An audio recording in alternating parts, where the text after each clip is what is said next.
प्रेम से बोलिए जय श्री हरि।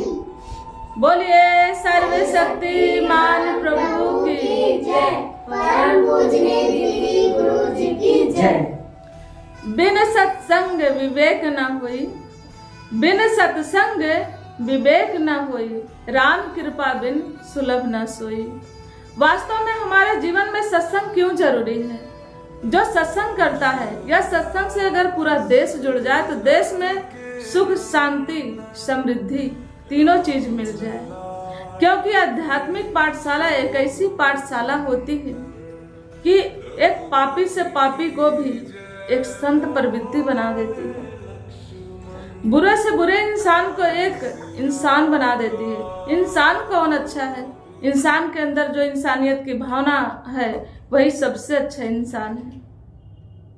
लेकिन वही बात तो नहीं आ पाती है। इंसान के अंदर इंसानियत की भावना ही नहीं आती है, सब कुछ आ जाता है। जैसे कि व्यक्ति कहते हैं ना, जिस चीज से दूर भागता है वह चीज पास आती है। आप कहते हो कि मेरे जीवन में ऐसी घटना ना हो जाए। एक महिला है, उसका एक बेटा है, वह परेशान रहती है कि मेरे बेटे को कहीं कुछ हो ना जाए। बार बार बोलती है कि दीदी मैं इसी बात से परेशान रहती हूँ कि मेरे बेटे को कहीं कुछ हो ना जाए। तो मैंने बोला कि इस बात की चिंता ही छोड़ दो, बेटा कब तुम्हारा था? जितने रिश्ते मिले हैं सब प्रभु की देन से मिले हैं। इसमें तो बिछड़ना और रहना साथ, ये दोनों एक वही है। एक साथ दिया प्रभु ने, जब धक्का दिया है। किसी के मरने का शोक तो करना चाहिए, लेकिन वो भी निर्धारित समय है। प्रभु ने एक निर्धारित समय दिया है कि आपके साथ आपका बेटा बेटी, आपका भाई, आपका पति इतने दिन तक ही रहेगा। उसके बाद की कोई गारंटी नहीं है, गारंटी नहीं है। प्रभु ने आपको साथ दिया है और साथ ही बुला लेंगे उसी समय के अनुसार। साल, 2 साल, 10 साल, 5 साल। ऐसी एक बहन आती है, उसका 2 साल का बेटा उसकी बीमारी से वह ग्रसित था, उसकी डेथ हो जाती है। प्रभु के प्यारा हो जाता है। वह महिला रोती बिलखती है, गुरुजी के पास जाती है, कहती प्रभु मेरा तो सब कुछ बर्बाद हो गया, सब कुछ बर्बाद हो गया, मैं करूं क्या? गुरुजी ने कहा कि ठीक है, तुम क्या लेके आई थी, क्या लेके जाओगी, क्या था तुम्हारा? वह पुत्र तुम्हें लगता ना मेरा पुत्र है। वह प्रभु ने 2 साल के लिए ही दिया था। 2 साल बाद उन्होंने एक बीमारी का बहाना करके उठा लिया। इसमें शोक नहीं करना है। कहती है कि मेरी इतनी उम्र हो रही है, 40 साल की मेरी उम्र हो गई, बहुत मान्यता से मुझे पुत्र रत्न की प्राप्ति हुई प्रभु, उसमें भी ऐसा हो गया। अब मैं क्या करूं? मुझे कुछ समझ में ही नहीं आ रहा, मेरा जीना ही मुझे व्यर्थ लग रहा। बोले कि अब आगे से कुछ करना चाहती हो तो प्रभु का स्मरण करो, उनके भजन में लग जाओ। अगर आपको लगता है जीवन व्यर्थ है तो इसी जीवन को प्रभु के भजन में लगा दो, शायद आपके जीवन में कुछ बेहतर हो जाए। तो प्रभु का स्मरण करने लगी, गुरु के चरणों में समर्पित होकर आश्रम की देखभाल करने लगी, सेवा करने लगी। घर जाती धीरे धीरे क्या हुआ कि जो बेटे का गम था वह भूल गई। उसे भूलने के साल भर बाद ही उसको फिर दूसरे पुत्र की प्राप्ति होती है।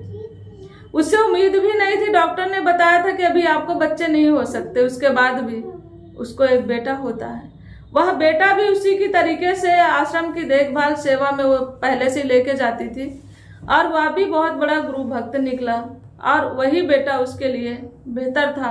तब गुरुजी ने बोला कि वह बेटा 2 साल के लिए आया था, यह बेटा तुम्हारे जीवन भर साथ रहेगा। जब तक तुम्हारा जीवन है उसके बाद का भी इसका जीवन बचा है। अगर बेटा बड़ा होता भी, तुम्हें लग रहा 2 साल का बच्चा चला गया, कल बड़ा होता, शादी होती, बच्चे हो जाते और बड़ा होके तुम्हारे सामने से जाता तो कितना बुरा लगता। तुम सत्संग करती हो, भक्ति करती हो, इसलिए प्रभु ने कृपा करके 22 साल में जाना था, 2 साल में ही चला गया। इसका समय ऐसा ही प्रभु ने बदल दिया। तो कहने का भाव यही है कि वास्तव में प्रभु के दर से जुड़ते हैं तो प्रभु हमें क्या देने वाले हैं आपको भी नहीं पता होता है। प्रभु हर समय आपको बड़ी चीज देना चाहते हैं जो लंबे समय तक आपके साथ रहे। लेकिन जो छोटे समय तक आपके साथ रहे, आप ये मान के चलिए वो आपका था ही नहीं। इष्ट मित्र यार दोस्त, जो भी कह लीजिए, पत्नी, बच्चा, जो भी आपका सांसारिक रिश्ता होता है, कम समय के लिए आए रिश्ता खत्म हो जाए, आप मान के चलिए इसमें मेरी भलाई है, बहुत बड़ी भलाई छुपी है। कोई चीज़ बेकार हो, बुरी हो, जितनी जल्दी चली जाए आपकी ज़िंदगी से उतना ही अच्छा है। इसलिए कभी किसी चीज़ का जाने का गम ना करें। इसी तरीके से एक बार की बात है कि एक जगह एक व्यक्ति की ज्वाइनिंग हुई। वो बहुत ही गरीब परिवार से था, पढ़ लिख के नौकरी उसको मिली। जब नौकरी गया तो वह अच्छा कार्य करता था, उसकी आदत में था, क्योंकि वह बंदा बहुत ही ईमानदार था, ईमानदारी पे चलता था। कुछ लोगों ने साजिश करके उसको कहीं ना कहीं चोरी में उसका फंसा दिया, नाम फंसा दिया। तब जाके उसकी नौकरी भी चली गई। जब उसकी नौकरी चली गई तो वह निराश परेशान हो गया और उनको गुरुजी के दर्शन कराया गया। उसकी माँ देखी कि डिप्रेशन में मेरा बच्चा जा रहा, तो उसने सोचा क्या करे, माँ तो परेशान हो जाती है। माँ हर समय कितना भी गलत करो, लेकिन माँ यही समझाती बेटा कोई बात नहीं, सब ठीक हो जाएगा। तो उसने पता किया कि एक सिद्ध पुरुष है, उनके पास ले जाएंगे, मेरा बेटा ठीक हो जाएगा। बुद्ध जी के पास वो ले जाते हैं और बताते हैं कि ऐसी ऐसी बात हुई, नौकरी लगी, मेरे बेटे की नौकरी चली गई। तब उन्होंने समझाया कि कोई बात नहीं, नौकरी चली गई, इनको बोलिए अपना बिजनेस स्टार्ट करें। फिर वह अपना बिजनेस स्टार्ट करता है तो देखता है कि बहुत कुछ उसने प्राप्त किया, नौकरी से कहीं बेहतर था। तो कहने का भाव यही है कि इंसान के जीवन में कभी भी सत्संग ऐसी गंगा होती, सत्संग ऐसी जगह होती, गुरु ऐसी जगह होती, अगर गुरु के चरणों में आ जाइए एक बार, कोई मार के भी भगाए, कोई कितना भी साजिश करे तो भी नहीं छोड़ना है, क्योंकि आपको पग पग पे शिक्षा मिलेगी, आपकी प्रभु रक्षा करेंगे। कहते हैं ना, गुरु प्रभु रूप होता है, और प्रभु कहते हैं ना कि हर पल आपके साथ है, वह हर पल आपकी रक्षा करते हैं। तो इसलिए सत्संग की भाषा हर किसी को समझ में नहीं आएगी। पहले से बहुत अच्छा हो गया कि अभी बेहतर नव युवक भी सत्संग को फॉलो कर रहे हैं। कितने ऐसे बंदे हैं कि जो सत्संग को भी फॉलो कर रहे हैं। पहले ऐसा नहीं देखने को मिल रहा था, लेकिन आज के समय में मैं देख रही हूँ कई ऐसे लोग धर्म गुरु के पास भी जाते हैं, नव युवक जा रहे हैं और सेवाएं देते हुए मैं देख रही हूँ कि इस तरीके से बढ़ चढ़ के सेवाएं दे रहे हैं।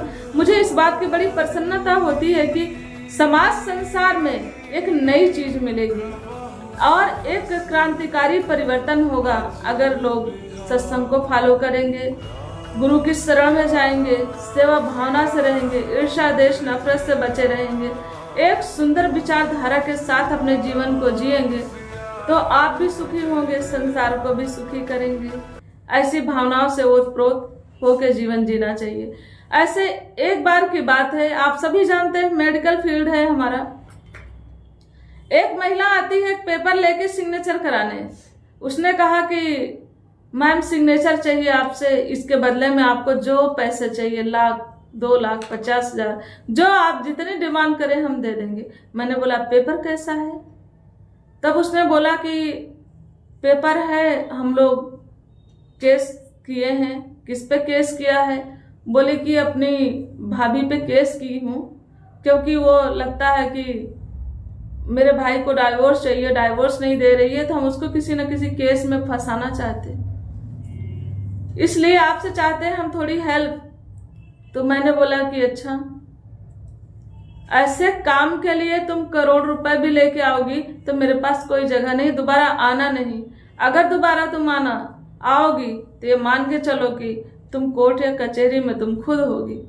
किसी के भले के लिए मेरे पास आना, कभी बुरा के लिए मेरे पास पैसे का लालच देने नहीं आना। तो आप सबको भी हम यही संदेश देना चाहते हैं, कभी कोई गलत कार्य पैसा दे के भी कराए तो सीधा हाथ जोड़िए, बोलिए नहीं, इतना बड़ा पाप हम नहीं ले सकते हैं। और पाप छोटा हो बड़ा, चोरी छोटी हो या बड़ी, चोरी चोरी होती है, पाप पाप होता है, कभी नहीं करना है। तो यह सारी चीजें जीवन में याद रखें, और यह सब आपको सत्संग से सहज में मिल जाता है। इसलिए सत्संग जरूर सुनना चाहिए। आज के बच्चे डिप्रेशन के शिकार ज्यादा से ज्यादा हो रहे हैं। रीजन यह है स्कूल का प्रेशर और कंपटीशन, और आप देख रहे हैं कि समाज संसार में उसके पास सामान है, मेरे पास नहीं है। जो चीज दूसरे के पास उससे बेहतर आपके पास होनी चाहिए। यह सबसे गंदी सोच है। आप यही प्रार्थना करिए कि मेरे दामन में प्रभु भक्ति हो, कुछ हो चाहे ना हो, गरीबी हो अमीरी हो, दोनों कंडीशन में। ये नहीं कह रहे हैं कि पैसा भी जीवन में जरूरी है, लेकिन जरूरी है पैसा, पैसा इतना आ जाए ऐसा ना हो कि प्रभु को भूल जाए। पैसा हो, कितना भी पैसा हो, बिजनेस कितना भी बड़ा हो, लेकिन प्रभु की भक्ति आपके जीवन में जरूर होना चाहिए। मैं देख रही हूँ कि लास्ट टाइम कैसे लोग किस तरीके से पीड़ित होते हैं अपनी जिंदगी में, कैसे कैसे जीवन अपना जी रहे हैं। कभी कोई डायबिटिक है, कोई हार्ट अटैक, किसी को कैंसर डिजीज, किसी को कुछ डिजीज, किसी को किडनी, कोई डायलिसिस पे। बड़े बड़े पैसे वालों को देख रहे हैं जो लाखों के मालिक है, कितने तो ट्रांसप्लांट करा के आ गए हैं, बहुत सारी चीज करने के बाद भी, लेकिन जो कष्ट होता है वह कष्ट आपको खुद स्वयं भोगना पड़ता है। इसलिए सोच समझ के कर्म करें। जब तक आपके तन में सांसें हैं, उन सांसों की कीमत समझो। प्रभु चाहे तो कभी भी ले सकता है। इसलिए कभी याद रहे कि जो भी सांसें जाए कभी बेकार न जाए। उन सांसों में जय श्री हरि, जय श्री हरि, जय श्री हरि का जाप भी करते रहे। ध्यान में बैठ के नाम सुमिरन करें, रूटीन से करें, डेली आधा घंटा करें। देखिए जीवन में जितनी समस्याएं हैं उनका समाधान होते नजर आएगा। यह वास्तविक सत्य है। और कभी आप कहते हैं ना बहुत अमीर बनना चाहते हैं तो लोगों की सेवा में लग जाइए। सेवा जरूरी नहीं कि आपके पास 1,50,000 हो तभी आप सेवा करिए। आपके पास 10,000 है, 5,000 है, 2,000 है, 1,000 है, 500 है, 100 है, जितना भी है। कोई गरीब व्यक्ति है, कोई परेशान व्यक्ति है, कोई बीमारी से ग्रसित है, कहीं ना कहीं कुछ ना कुछ सेवा दें, सेवा जरूर करें। क्योंकि सेवा ही ऐसी चीज है जिससे कि इंसान को परस बना सकती है और जल्दी से जल्दी अमीर बना सकती है। इसलिए सेवा पे विशेष ध्यान दें। अगर तन दुखी है तो तन से सेवा करें, मन दुखी है तो मन से सत्संग करें। और धन अगर अच्छा चाहते हैं कि धन से हमें कोई प्रॉब्लम ना हो और धन आए तो धन से सेवा करें। ऐसी सेवाएं देते रहेंगे तो आप देखिए कि सब चीजों की बढ़ोतरी होगी। जिस चीज से सेवा करेंगे, कहते हैं कि इसी तरीके से कहा भी गया है, तन पवित्र सेवा किए, धन पवित्र किए दान, मन पवित्र हरि भजन से, इस विधि हो कल्याण, इस विधि हो कल्याण। प्रेम से बोलिए जय श्री हरि।